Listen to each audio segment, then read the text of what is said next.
day, over 2 million tons of food get tossed out by the food retail industry, but Jack Madans, a UC Berkeley undergraduate student, has found that by bringing together underutilized resources of surplus food, volunteer time, and unused kitchen space, you can create healthy and nutritious meals to help feed the people in need in the community. And he's here with us today. Hi, Jack. Hi, it's good to be here. I'm an avid Caltv watcher.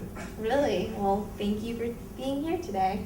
Did you encounter any initial difficulties in creating the program, and if so, what were some of them and why? Well, I think that there's always going to be difficulties because this was the first time anyone had ever done this in the UK, and yeah, there's huge problems just in terms of recruiting volunteers, obviously finding the free kitchen space, and convincing businesses to give us their food for free. How do you get the food retailers to agree to supply you with the food, and how do you acquire the unused kitchen space? The food retailers was hard just because you have this idea of freeganism. I don't know if you've ever heard what a freegan is, but a freegan is someone who basically goes dumpster diving. And in a lot of ways, what FoodWorks does is kind of like a legitimate dumpster diving.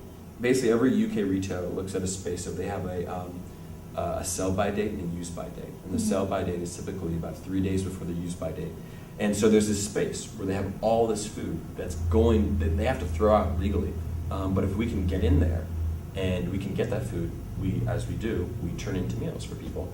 And so we just have to convince chains and smaller markets that they had an investment in the community and we could help their brand by taking this food off them. We could also reduce their restocking costs, their waste fees, by taking this food off of them instead of them disposing of them themselves. The kitchen space was actually, I would say, the easiest aspect of it because the kitchen we were operating out of was actually a cafe next to London School of Economics where we were starting the pilot project. And they just wanted to have more students.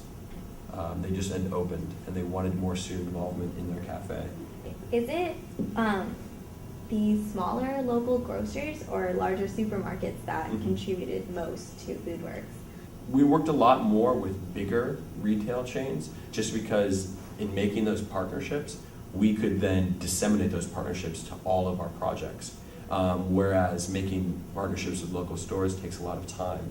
What kinds of meals does FoodWorks cook for the various community organizations that it partners with? So we had these chefs come in because a huge part of FoodWorks was to teach the volunteers how to cook. Well, there's a few ideas behind what we're trying to do with the meals.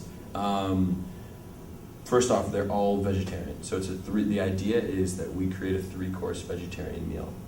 How is the organization doing now, and how has it grown since you returned to the States? Since I left, what they've done is they've kind of been trying to develop more of a franchise model, which is to say that we want to go into a lot of these communities and help young people start their food projects, because a lot of what FoodWorks is about is helping young people do this themselves and giving them the confidence to train future leaders, really. It's about creating creating a culture of volunteering and being able to say that you've done it and you've kind of pushed the ball forward a little bit.